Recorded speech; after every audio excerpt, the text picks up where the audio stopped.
What if life was never meant to be easy? What if the friction in your life is not a design flaw? What if struggle is not the interruption, but part of the system itself? And what if the life you keep trying to simplify was never supposed to feel smooth in the first place? Tonight, we are not glorifying suffering. We are not romanticizing pain, but we are asking a serious question.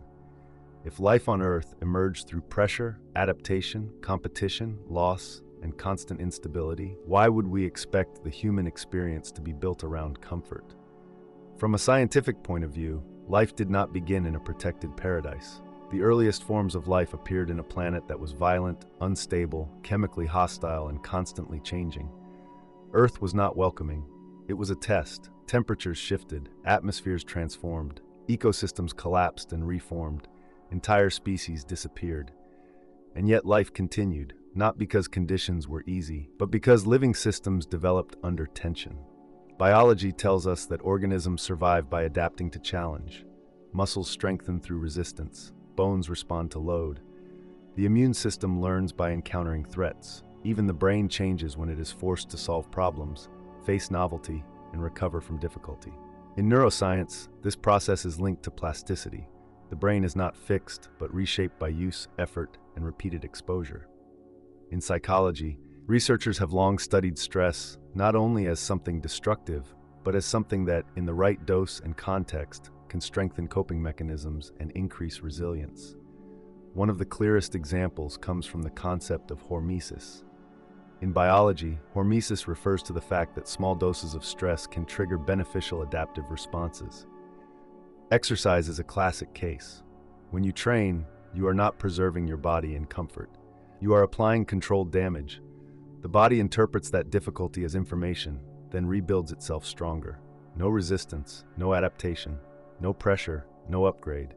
This pattern appears everywhere, and once you notice it, a disturbing possibility emerges. Maybe difficulty is not just something life contains. Maybe difficulty is one of the main tools life uses. The first layer of this idea is evolution. Evolution does not move toward comfort. It moves toward fitness within a changing environment. That is a crucial difference. Nature does not ask, "Is this easy?" Nature asks, "Does this work?"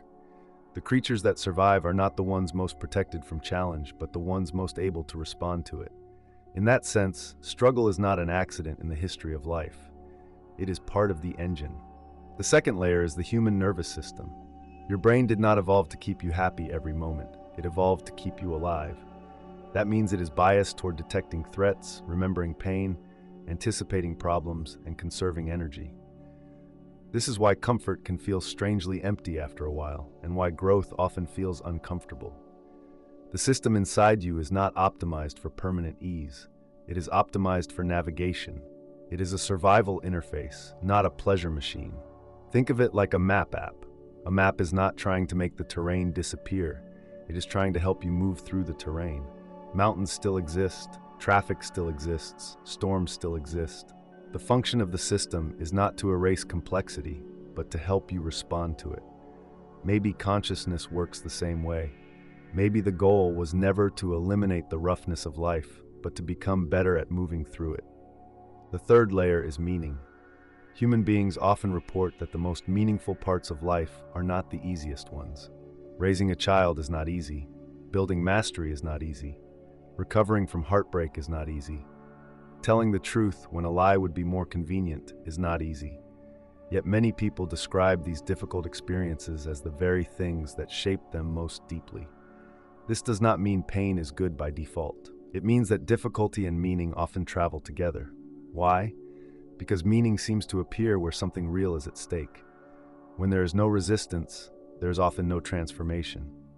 When there is no cost, there is often no depth. A completely effortless life may sound attractive from a distance, but in practice it might feel strangely unreal, like a game with no risk, no weight, and therefore no victory. The fourth layer is psychological maturity. Many forms of suffering do not come only from pain itself, but from the belief that pain should not be happening. That belief creates a second wound. First, there is the difficulty. Then there is the outrage. This should not be here. But what if some part of wisdom begins when that assumption breaks? What if maturity is not becoming invulnerable, but understanding that difficulty is built into the architecture of being alive. This changes the emotional equation. You still feel grief, you still feel exhaustion, you still feel fear, but you stop treating those states as proof that reality is malfunctioning. They become signals, seasons, and passages. Not pleasant, not glamorous, but not meaningless either. The fifth layer is civilization itself. Modern life has given many people levels of comfort that previous generations could barely imagine. Climate control, food abundance, instant entertainment, digital convenience, algorithmic shortcuts. But there is a paradox here. The easier many external tasks become, the more intolerable even small internal discomforts can feel.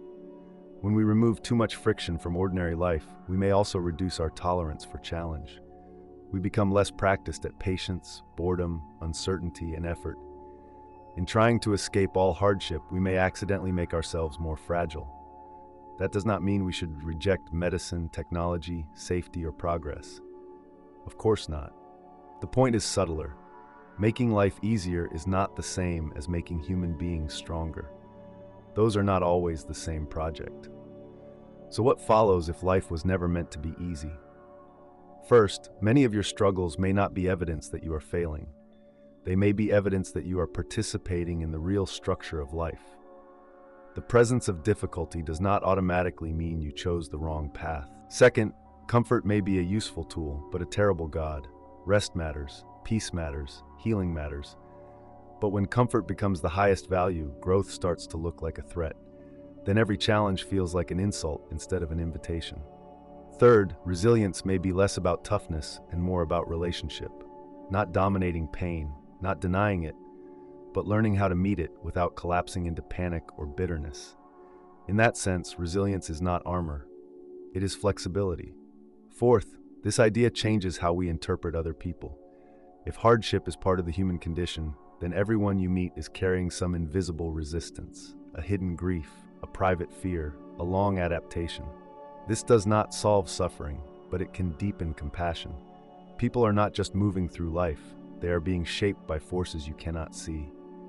And fifth, there is a practical psychological implication. Instead of asking, how do I make life completely easy? Maybe a better question is, how do I become more capable of meeting what life is? That shift matters. One question chases a fantasy, the other builds a person. It changes goals from perfect comfort to increased capacity, better recovery, better judgment, better emotional range, better stamina for truth. That might be the real move. Not escaping difficulty, but becoming someone who can carry more reality without breaking. Because maybe the deepest mistake is not that we suffer. Maybe the deepest mistake is expecting a living world, shaped by entropy, evolution, competition, time, and loss, to feel naturally frictionless. Maybe ease was never the promise. Maybe adaptation was. Maybe depth was. Maybe consciousness itself is not a reward for entering a soft world, but a tool for navigating a hard one. And if that is true, then your obstacles are not always detours away from life. Sometimes they are the terrain of life. Sometimes they are the very place where your mind, your character, and your values become visible to you.